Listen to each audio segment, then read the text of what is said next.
के कदमों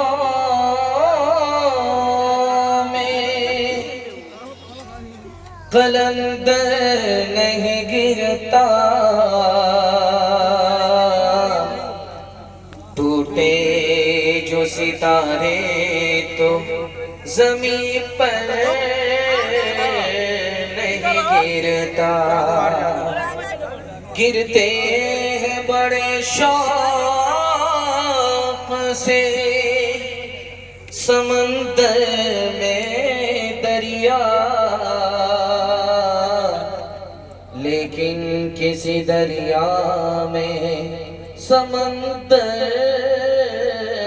नहीं गिरता हमने हर हाल में जीने की कसम खाई है अब यही हाल मुकद्दर हो तो शिकवा क्यों हो हम सलीके से निभा देंगे जो दिन बाकी है चाह रुसवा न हुई आह भी रुसवा क्यों हो हम हैं मायूस मगर इतने भी मायूस नहीं एक न एक दिन तो ये अश्कों की लड़ी टूटेगी एक न एक दिन तो छटेंगे ये गमों के बादल एक न एक दिन तो उजाले की किरण फूटेगी ठंडी ठंडी हवा कनपट्टी से टकरा करके आप तक पहुंच रही है। मुझे डर लगता है कि आपका पेट भरा हुआ है, हवा से कहीं आपकी नींद आपको कहीं से कहीं न पहुंचा दे। बेदार है, सुनने के लिए तैयार है, जोश के साथ हाथ उठाइए इंशाअल्लाह। अपनी मुसीबत को देख करके रोएंगे, दूसरे की मुसीबत को देख करके हंसेंगे, हाथ उठाइए इंशाअल्लाह। पैगाम आपकी खिदमत में रखने के लिए जा रहा हूँ। दो सवाल से मेरा पैगाम शुरू हो रहा है, आपकी खिदमत पर रखता हूँ। बड़ा सन्नाटा आया है, बड़ा सुकून आया है, दिल बड़ा खुश हुआ कि इतने बड़े मजमे में सन्नाटा और सुकून कैसे आएगा, लेकिन आप बड़े अदब के साथ सुन रहे हैं। अल्लाह हमारे सुनाने को, आपके सुनने को बेहद कबूल फरमाए। ये स्टेज आप देख रहे हैं, वो ठीक हो जाएगी। इसका माइक इतना अच्छा है कि इसको बोलने की जरूरत ही नहीं। ये जो स्टेज लगा हुआ है ये कल हटेगा। जहां आप कुर्सी पर बैठे हुए हैं वो कुर्सी वहां से हटेगी। कालीन बिछा हुआ है ये भी हटाया जाएगा। लेकिन होगा क्या, ये स्टेज जब हटेगा, कुर्सी जब हटेगी, कालीन जो हटाया जाएगा तो छोटा छोटा बिच्छू निकलेगा। उंगली के बराबर, पूर्व के बराबर छोटा छोटा बिच्छू निकलेगा। लेकिन अजीब नेचर है इंसान का, चाहे बच्चा देखे चाहे बूढ़ा देखे उसको जूते से मारता है। इसका राज क्या है, उसने काटा नहीं है, उस बिच्छू ने न बूढ़े को काटा न बच्चे को काटा, लेकिन जो भी देखता है उसको चप्पल और जूता से मारता है। ऐसा क्यों है, ये मेरा पहला सवाल है। दूसरा सवाल है, आप समझते हैं कि फौलाद किसको कहा जाता है? लोहे को।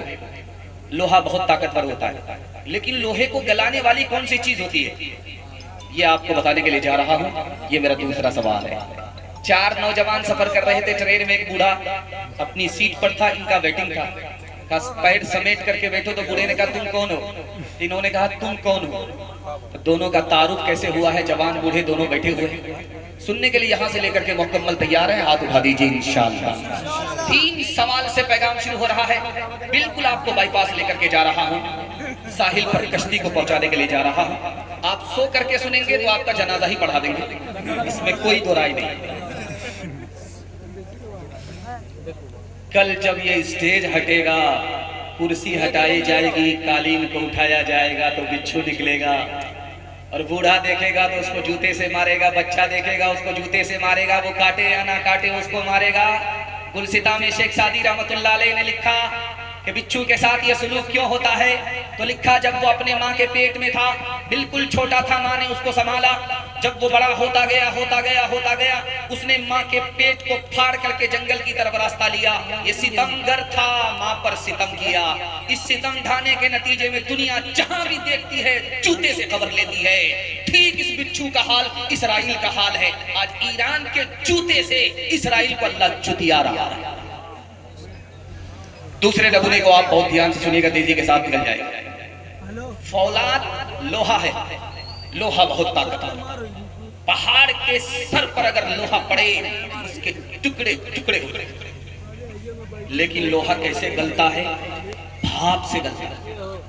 मरे हुए चमड़े की भाप होती है, उस भाप से लोहा गल जाता। जब मजलूम की आह निकलती है तो बड़ा बड़ा जालिम गल जाया करता है। फलस्तीनी मजलूम की आह ने इसराइल को जला दिया। दुआ फरमाइए अल्लाह मजलूमों की मदद फरमाए, मजलूम को इंसाफ अता फरमाए। ईरान की अल्लाह खूब मदद फरमाए और इसराइल को अल्लाह शिकस्त खाश से दो चार फरमाए। आखिरी नमूना आपकी खिदमत पर रखता हूं। 4 जवान थे, किसी का टिकट नहीं था। बूढ़ा अपनी सीट पर टिकट लेकर के बैठा तो चारों जवान आकर के धोस देते, ओ बड़े मियां पैर समेटो, मुझे जानते नहीं मैं कौन हूँ? मेरा नाम अहमद असरार है। दूसरे ने कहा पैर समेटो, मुझे नहीं जानते मैं कौन हूँ? हबीब मुख्तार। तीसरे ने कहा मुझे नहीं जानते, मेरा नाम सईदुल अबरार। चौथे ने कहा कि भलाई इसी में है कि पैर समेटो, मेरा नाम हैदर कर्रार। ये चारों जवान जा रहे थे अलीगढ़ यूनिवर्सिटी दाखिला लेने के लिए। इत्तेफाक से वो बूढ़ा अलीगढ़ यूनिवर्सिटी का वाइस चांसलर था। 3 जवानों से पूछा कि कहाँ जा रहे हो? अलीगढ़ यूनिवर्सिटी जा रहे हैं दाखिले के लिए। तो अब बूढ़े को मौका मिला, तो ओ जवान तुमने अपना तारुफ तो करा दिया कि मैं अहमद असरार हूँ, सईदुल अबरार हूँ, हबीब मुख्तार हूँ, हैदर कर्रार हूँ, अरे मेरा नाम भी तो पूछो। अब जवान के कान खड़े हुए, सूखी लकड़ी में जान कहाँ से पैदा? आप अपना नाम बता दो। का मेरा नाम परवरदिगार है। यूनिवर्सिटी पहुंचो, बाप से भेंट हो जाए। किसके रोके रुका है सवेरा,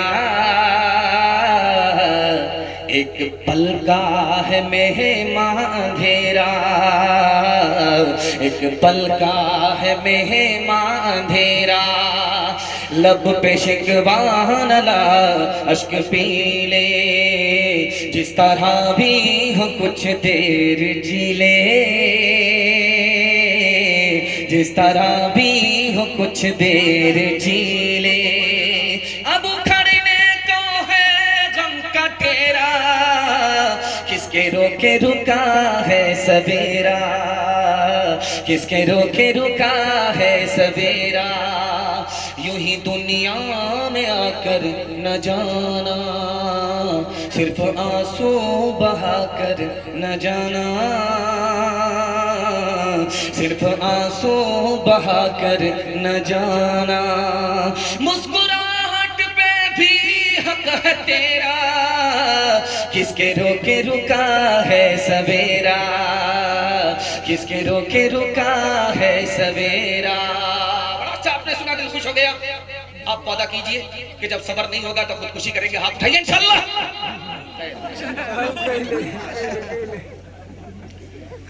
दो इम्तिहान है, जोर का झटका थोड़ा धीरे से लगा है।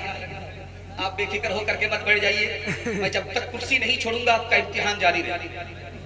सीरत के हवाले से पैगाम 3 मिनट का सुनने के लिए तैयार? हाथ उठा दीजिए इंशाअल्लाह। और अच्छा सुन रहे हैं आप? जब जोश के साथ आपका हाथ उठता है तो दिल बड़ा खुश होता है कि आप थके नहीं है, हौसले से जवान है। अल्लाह हमारे सुनाने को, आपके सुनने को बेहद कबूल फरमाए। एक होती है मकड़ी, हमारे घर में होती है, उजाला लगाती है। झाड़ू लगा करके हम लोग उसको मारते नहीं है, मकड़ी को मारना भी नहीं चाहिए, भगा देना चाहिए, जाला साफ करना। मकड़ी होती है हमारे घर में, जाला लगाती है, जाले को साफ करते हैं, मकड़ी को भगाते हैं। उस मकड़ी की हमारी नजर में कोई हैसियत नहीं है। एक होता है रेशम का कीड़ा, उसको लाखों में बेचा जाता है, करोड़ों में खरीदा जाता है, उससे रेशम तैयार होता है। उस रेशम के कीड़े में और मकड़ी में अफजल कौन है? किसका रुतबा बड़ा है? आपको सुन करके हैरत होगी। किताबों में लिखा कि रेशम के कीड़े से भी बड़ा रुतबा मकड़ी का है। तो कहा क्यों? कहा जिस वक्त गारे सौर में नबी छुपे थे तो नबी की हिफाजत में मकड़ी ने जाला लगाया था। उस हिफाजत की वजह से मकड़ी की कीमत बढ़ गई। रेशम का कीड़ा मकड़ी के मुकाबले में कोई हैसियत नहीं रखता। एक बात नुक्ते की है, ये आपका चमन गंज है, यहाँ पर कबूतर देखने को मिलता है, चूंकि दाना भी है, पानी भी है, सब कुछ है। लेकिन बयाबान में, रेगिस्तान में, मक्का मदीना में हमारे यहाँ से ज्यादा कबूतर कहाँ से आते? हैरत की बात है। दाना नहीं, पानी नहीं, रेगिस्तान, आदमी को पीने के लिए पानी नहीं, आदमी को खाने के लिए दाना नहीं, बाहर से सप्लाई, इंसान को दाना मिले। ये रेगिस्तान में लाखों करोड़ों कबूतर कहाँ से आए? अल्लामा ज़रक़ानी रहमतुल्लाह अलैह ने लिखा कि जिस वक्त नबी गारे सौर में छुपे थे तो कबूतर ने अंडा दिया था। जिस कबूतर के जोड़े ने नबी की हिफाजत की थी, अंडा दिया था, अल्लाह ने उसी की नस्ल में इतनी बरकत डाली, इतनी बरकत डाली, इतनी बरकत डाली, लाखों करोड़ों कबूतर मक्के मदीने में जो नजर आते हैं उसी जोड़े की नस्ल है। हाथ उठाइए, वादा कीजिए, सब काम पहले होगा, हज उम्रा बाद में करेंगे इंशाअल्लाह। चाचा मैंने आपको देख लिया है बहुत गौर से, जलसा जब खत्म होगा तो दोनों हाथ से हम आपसे मुसाफा करेंगे।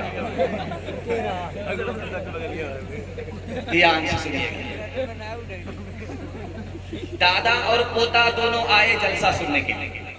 अभी तज़किरा हो रहा था, 10 का नोट आपने इतना दिया है कि नाज़िम जलसा बेचारे उतार कि भर तो जाएगा, खोचा भर जाएगा, जेब भर जाएगा, लेकिन गिनेंगे तो ज्यादा पैसा निकलेगा, इसलिए खफा होगा। अल्लाह उस पैसे में बरकत अता फरमाए। हिजरत के सफर में अल्लाह के रसूल अबू बकर के साथ हैं। अबू बकर कभी आगे चलते, कभी पीछे, कभी पीछे, कभी आगे, कभी आगे से पीछे, कभी पीछे से आगे। अल्लाह के रसूल ने अबू बकर से पूछा, अबू बकर कभी आगे चलते हो, कभी पीछे चलते हो, बात क्या है? कभी पीछे से आगे, कभी आगे से पीछे। तो कहा या रसूल अल्लाह, जब अबू बकर के दिल में खौफ पैदा होता है कि सामने दुश्मन है तो मैं सामने आ जाता हूँ कि सीना अबू बकर का होगा और नबी की जान बच जाए। मैं पीछे आ जाता हूँ, मुझे खौफ होता है कि नबी की पीठ पर कोई निशाना ले रहा है दुश्मन, तो मैं पीछे आ जाता हूँ, अबू बकर की पीठ हो, नबी की जान बच जाए। अल्लाह के रसूल ने कहा कि अबू बकर खुद को मुसीबत में डाल करके मुझको बचाना चाहते हो? का या रसूल अल्लाह क्यों नहीं, मुझे नुकसान होगा, तना मुझको नुकसान होगा, आपको नुकसान होगा, पूरी उम्मत का नुकसान होगा। रिसालत की राहों में मासूम साथी मोहम्मद का अरमान, सिद्दीक अकबर मोहम्मद तो सुल्तान है अंबिया के, सहाबा के सुल्तान सिद्दीक अकबर। सबसे है बरतर, नबी से है कमतर, नौरे तकबीर अल्लाहु अकबर। सबसे है बरतर, नबी से है कमतर, नौरे तकबीर अल्लाहु अकबर। आप थोड़ा आवाज को डाउन कर दीजिए तो मजमा जो भी साफ नहीं सुन पा रहा है इंशाअल्लाह बहुत साफ सुन पाएगा। दादा पोता दोनों जलसा सुनने के लिए आए चमनगंज। तो दादा थे लुंगी में, पोता था पायजामा में। नदी पार होकर के आया तो जलसे में एक मसला सुना कि सुन्नत ये है कि टखने से ऊपर पायजामा हो, लुंगी हो। फर्ज ये है कि ठौना से नीचे लुंगी हो, पायजामा हो, ऊपर ना। ये फर्ज है। मसला हो गया, बता दिया गया। जलसा जब खत्म हुआ तो दादा पोता दोनों छुट्टी करके निकले। जब दरिया आया, दोनों पार होने लगे तो दादा ने पूरी लुंगी उठा ली और पोता पायजामा में पार हो गया, पायजामा भीग गया। तो दादा ने कहा, अरे नालायक, इसको क्यों भिगा दिया? तो आपने जलसा में नहीं सुना था कि टखने से नीचे पायजामा नहीं होना चाहिए और ठौना से नीचे, टखने से ऊपर पायजामा रहना चाहिए और ठौना से नीचे लुंगी होनी चाहिए। आपने नहीं सुना? कहा कि ओ, तुम जलसा की बात को ढो करके लाए। हम तो जलसे की बात को उसी पार छोड़ करके आए, तुम इस पार लेकर के आ गए। हाथ उठाइए, वादा कीजिए नबी की सुन्नत को ढूंढ ढूंढ करके जिंदा करेंगे इंशाअल्लाह। अपनी शादी फ्री में नहीं होगी इंशाअल्लाह। रसूलुल्लाह को दुनिया ने माना, ज़बाने पे है अब तक फसाना। रसूलुल्लाह को दुनिया ने माना, ज़बानों पे है अब तक फसाना। नहीं इस्लाम से खाली ज़माना, सुनो अकबर का ये कौमी तराना। शाफ़े मैशे दो आलम के सरवर, नारे तकबीर अल्लाह अकबर, नारे तकबीर अल्लाह अकबर, नारे तकबीर अल्लाह अकबर। माशाअल्लाह, इतना थक करके बैठा हुआ है, ऐसा लग रहा है कि बीवी का इंतकाल है। माशाअल्लाह, इन छोटे छोटे बच्चों के हवाले से आपकी खिदमत में पैगाम रखता हूँ। मैं तो डर गया था कि पता नहीं 12 बज जाने के बाद जलसे का 12 बज जाएगा, लेकिन अल्लाह का शुक्र है जलसा ऐसा लग रहा जवान हो रहा। मैं तो इरादा करके आया था कि अगर जलसा मिलाद बना तो मैं अगरबत्ती मोमबत्ती एक साथ जलाऊंगा और सबका फातिहा करके निकल। अल्लाह हमारे सुनाने को, आपके सुनने को बेहद कबूल फरमाए। आमीन। इल्म के हवाले से पैगाम आपकी खिदमत में छोटे बच्चों के लिए आपको तोहफा देना चाह रहा हूँ। मैं दुआ करता हूँ, कबूलियत की घड़ी है, अल्लाह आपके बच्चे के मुस्तकबिल को रोशन फरमाए। इल्म और माल में बड़ा कौन है? तो लिखा, जब माल आता है तो उसकी हिफाजत करनी पड़ती है, ताला लगाना पड़ता है, पहरेदार रखना पड़ता है। और जब इल्म आता है तो इल्म आदमी की खुद हिफाजत करता है। जब माल आता है तो दुश्मन बढ़ते हैं, नफरत करने वाले बढ़ते हैं, हसद करने वाले बढ़ते हैं। और जब इल्म आता है तो मोहब्बत करने वाले बढ़ते हैं। मालदार जब जिंदा रहता है तो लोग तारीफ करते हैं, मालदार जब मर जाता है तो लोग भूल जाते हैं, और इल्म वाला जब मरता है तो उसको दुनिया और ज्यादा याद करती है। जो बात इल्म में है वो माल में नहीं है। दूसरे नमूने को गौर से सुनिएगा, इल्म आलिम बढ़कर के है या बादशाह बढ़कर? तो लिखा, मुल्क पर हुकूमत बादशाह करता है, और बादशाह के दिल पर कौन हुकूमत करता है? इल्म वाला करता है। आपके मुल्क के प्रधानमंत्री के पास डिग्री है कि नहीं, अल्लाह जाने, लेकिन उनका जो पीए है वो बहुत ज्यादा पढ़ा लिखा है। अब इससे अंदाजा कीजिए कि आपके प्रधानमंत्री तो जमीन पर हुकूमत कर रहे हैं, और आपके प्रधानमंत्री के ऊपर जो हुकूमत कर रहा है वो इल्म वाला है। इसलिए वादा कीजिए कि खुद भूखे रहेंगे, पेट पर पत्थर बांधे, फाका करेंगे, जमीन बेचेंगे, लेकिन अपनी औलाद को जाहिल नहीं रखेंगे। हाथ उठा दीजिए। एक जवान चमनगंज का आया बादशाह के दरबार में, सुई को गाड़ दिया। अब बताइए कितनी बड़ी सुई होती है, कितनी बारीक होती है? बाल की तरह बारीक होती है, उंगली के बराबर सुई होती है। उसका नाका कितना बारीक होगा? उसने आया, सुई गाड़ दिया, हाथ में धागा लिया, निशाना लेने लगा, निशाना लेने लगा, निशाना लेने लगा, निशाना लेने लगा, उठा करके जो फेंका, सुई के नाके से धागा पास। इधर से ताली बज गई सुभान अल्लाह, उधर से ताली बज गई सुभान अल्लाह। बादशाह ने कहा कि इसको 10 रुपया इनाम दो और 10 जूते मारो। अब लोगों के कान खड़े हुए, यार जूता क्यों मारा जा रहा है, इतना बढ़िया कारनामा दिखाया। तो बादशाह ने कहा बेकार काम में इसने अपनी जवानी को बर्बाद कर दिया, इसलिए कारनामा भी दिखा रहा है, कर्तव्य भी दिखा रहा है, भीख भी मांग रहा है। अगर इल्म के पीछे अपनी जवानी को लगाता, अल्लाह जमीन की पस्ती से उठाता, इज्जत की चोटी पर पहुंचा देता, ये भीख देने वाला होता, भीख मांगने वाला नहीं। एक बादशाह ने मजमे से कहा जो मुझको पूरी कहानी सुनाएगा उसको मैं इनाम दूंगा। एक जवान खड़ा हुआ, क्या हुजूर मैं जंगल में गया, देखा कि एक परिंदे ने घोंसला बनाया। तो बादशाह ने कहा फिर उसमें अंडा दिया। तो कहा फिर कांडे से बच्चा निकला। कहा फिर वो बच्चा उड़ गया। तो कहा फुर। अब बादशाह कहता था फिर, वो कहता था फुर, ये कहता था फिर, वो कहता था फुर। कहा तुम क्या कह रहे हो, समझ में नहीं आ रहा। कहा हुजूर वो उड़ गया।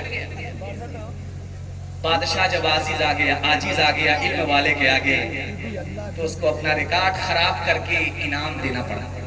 हाथ उठाइए, वादा कीजिए सब कुछ करेंगे, सब काम पीछे होगा, लेकिन बच्चे की तालीम पीछे नहीं होगी। हाथ उठा दीजिए इंशाअल्लाह। खुदा है मेहरबान बोलो, बोलो है मेहरबान बोलो, ए अहले वतन जाने वतन बन के दिखा दो, इस खाक के जर्रे को भी इंसान बना दो।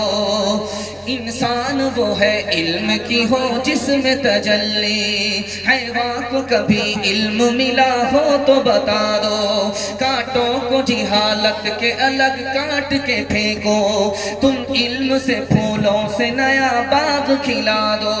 है मुल्क में तफरीक जिहालत के सबब से, तुम इल्म की कुव्वत से ये झगड़ा ही मिटा दो।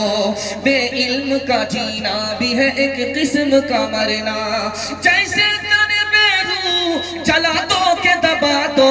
खुदा है मेहरबान बोलो, बोलो है मेहरबान बोलो। मैंने देखा इस बस्ती में आने के बाद कि माशाअल्लाह अल्लाह का घर बहुत खूबसूरत है, और बड़ी हिम्मत से बड़े हौसले के साथ लोगों ने अल्लाह के घर को खूबसूरत बनाया। अपना घर छोटा है लेकिन अल्लाह का घर बहुत बड़ा है। आपको सुन करके हैरत होगी, उड़ीसा में एक आदमी ने मकान बनाया, 3 करोड़ रुपया खर्च किया। एक मकान में 3 करोड़ रुपया खर्च किया। उसके बाद मिस्त्री कहता था 30 लाख और लगा दीजिएगा तो और खूबसूरत हो जाएगा। इसने कहा यह मकान है कि जहन्नम है, इसका पेट भर ही नहीं रहा। ये मकान है या जहन्नम है, इसका पेट भर ही नहीं रहा है। हाथ जोड़ करके एक बात आपसे कहता हूं, मकान में पैसा मत लगाइए। जहां से पैसे को खींचे उस काम में पैसा को लगाए। दूसरे को दिखाने के लिए कि मेरा मकान बड़ा है, इसमें पैसा मत लगाइए। हर मकान के अंदर 2 ऐब है। कितना ही बड़ा मकान हो उसके अंदर 2 ऐब है। कितना ही पैसा लगा लीजिए अपने मकान में, हर मकान के अंदर 2 ऐब है। पहला ऐब ये है कि वो मकान जितना पुराना होगा उतना कमजोर होगा और बदसूरत होगा। और दूसरा ऐब ये है कि अगर नेपाल का जलजला आ गया तो मकान आपको छोड़ देगा, और अगर मौत का परवाना आ गया तो आप मकान छोड़ करके निकल जाएंगे। इसलिए मकान की तरफ नहीं देना, ध्यान नहीं देना है। ध्यान किधर देना है? जन्नत के मकान की तरफ ध्यान देना। अच्छा, लोग इसलिए उठ करके भाग रहे हैं कि शायद ऐसा महसूस हो रहा है कि बारिश होगी। देखिए, अगर आप बैठे रहे जब तक जलसा खत्म नहीं होगा इंशाल्लाह बारिश नहीं होगी। अगर आप भागे ये बारिश आपको रास्ते में पकड़ लेगी। थोड़ी देर के लिए आपका जलसा बचा हुआ है। देखिए, मुश्किल से 20 मिनट का आपका जलसा बचा हुआ है। मैं आपकी हालत को देख करके इतनी रफ्तार के साथ अपना बयान सुना रहा हूं कि आपको महसूस नहीं मैं सीधा बस्ती से गोरखपुर आपको 20 मिनट में पहुंचा दूंगा। 20 मिनट में आपका जलसा खत्म हो जाएगा इंशाल्लाह। 20 मिनट तक आप जम करके बैठे रहिए, इंशाल्लाह बारिश नहीं होगी। भैया बारिश आपका इम्तिहान ले रही है। आप अगर उखड़ गए तो बारिश होगी, आप अगर जम गए तो बारिश नहीं होगी। हाथ उठाइए, वादा कीजिए, बैठे रहेंगे 20 मिनट तक साथ देंगे। हाथ उठाइए। खलीलाबाद में एक आदमी पूछा कि चमनगंज किधर है, बस्ती किधर है, इधर जलसा होगा। का दाया लेना, बाया लेना, बाया लेना, दाया लेना, दाया लेकर के बाया लेना, सीधा चले जाना, बस्ती में पहुंचो। अब जो दाएं बाएं के चक्कर में पड़ा तो सीधा कब्रिस्तान पहुंचा। वो वापिस आकर के सर पर हाथ रख करके कहता, भाई साहब मैं चमनगंज पूछ रहा था, आपने कब्रिस्तान भेज दिया, जिंदा आदमी को आप कब्रिस्तान भेज दिया। उस आरिफ ने कहा, रे अकल का नाखुन लो, तुम जिसको बस्ती समझते हो वो तो असल में कब्रिस्तान है, वो चमनगंज नहीं है। मैंने हर बस्ती के आदमी को कब्रिस्तान में आते हुए देखा है, लेकिन कब्रिस्तान के आदमी को यहाँ से कहीं जाते हुए नहीं देखा। असल आबादी, असल बस्ती तो इसका नाम है। कितना ऊंचा कसरे दुनिया को बना ले जाओगे, कितनी गहरी उसकी बुनिया देखो डाले जाओगे, कितना अर्ज़ो तूल में इसको बढ़ा ले जाओगे, खींच का कहाँ तक सिलसिला ले जाओगे। इसको क्या चलती दफा सर पे उठा ले जाओगे, इसको क्या चलती दफा सर पे उठा ले जाओगे, इसको क्या चलती दफा सर पे उठा ले जाओगे। आए थे क्या लाए थे, जाओगे क्या ले जाओगे, आए थे क्या लाए थे, जाओगे क्या ले जाओगे। मैं देख रहा हूँ ये कैमरा वाले हैं, इनके बगल में कारी साहब बराबर सो रहे हैं। जलसे का खाना तो भर खा लिया, अच्छा दिख नहीं रहा है।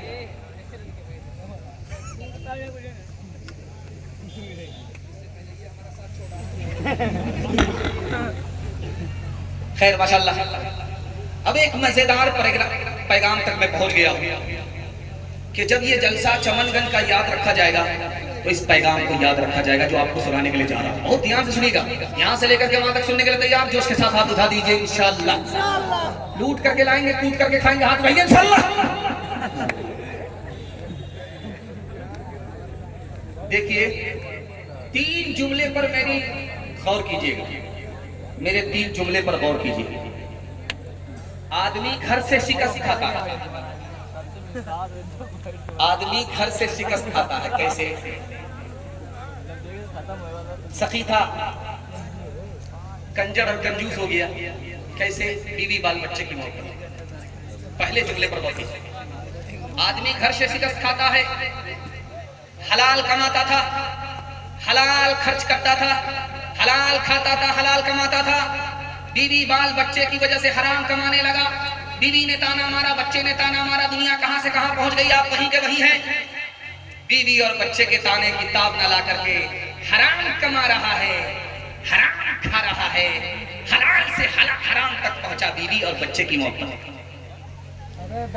नेकी करके गया अल्लाह के पास, फिर भी जहन्नम में गया। किसकी वजह से? बीवी बाल बच्चे की वजह से। बीवी बाल बच्चे की दुनिया बनाई, अपनी आखिरत बर्बाद किया। एक नमूना आपकी खिदमत में एक रिसाला निकलता, उसका नाम है खातून मशरिक। उसमें देखा कि इससे पहले इलाहाबाद का नाम इससे पहले प्रयागराज का नाम क्या था? इलाहाबाद। नाम बदल दिया। नाम बदलने से काम कितना बिगड़ता है, इस नमूने को बहुत ध्यान से सुनिएगा। ये लेकर का उसमें लिखा है कि एक आदमी, उसकी बीवी बिरयानी बहुत अच्छा बनाता था, उसने खुश होकर के उसका नाम बिरयानी रख दिया।